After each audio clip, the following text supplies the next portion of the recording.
bu toplantıya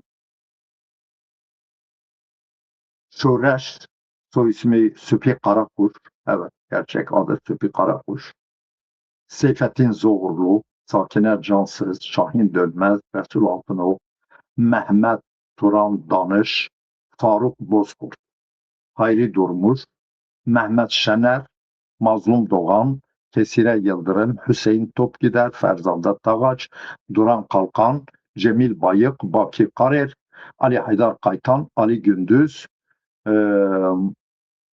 Abdullah Öcalan ve Abdullah Kumral. Bu 22 kişi bu toplantıya katılıyor. Ve PKK hayatta veya bugünkü PKK yöneticileri bu resmi arkalarına alıp bir basın toplantısı yapamazlar. Bu resimden hiç bahsetmezler. Bu kişilerden de bahsedemezler. Bu kişilerin büyük çoğunluğundan bahsedemezler. Bakın, birincisi Süpi Karakuş örgüt içi infazda öldürülmüştür. Seyfettin Zoğurlu yalnız o devletle girdiği çatışmada yaşamını yitirdi.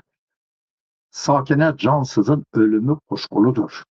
Kuşkudan öte örgüt ile MİT'in ortak operasyonu sonucu öldürülmüştür. Şahin Dönmez iç infazda öldürülmüştür. Resul Altınok iç infazda öldürülmüştür. Mehmet Turan Danış iç infazda öldürülmüştür.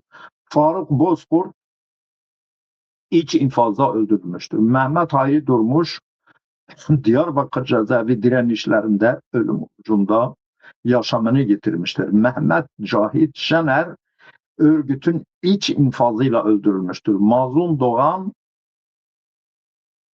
Diyarbakır cezaevindeki işkenceleri protesto etmek için kendisini asarak direnişlere yol açarak yaşamını yitirmiştir.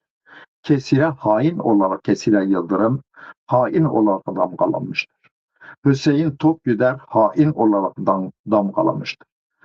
Ferzandet Tağaç cezaevinde tahliye olduktan sonra aktif siyasetten çekilmiştir. Duran Kalkan hala Kandil'dedir ve yaşıyor. Cemil Bayık hala Kandil'de yaşıyor. Baki Karer hain olarak damgalanmıştır. Ali Haydar Kaytan örgüt tarafından infaz edilmiştir. Ben bunu detaylı olarak anlatmışım.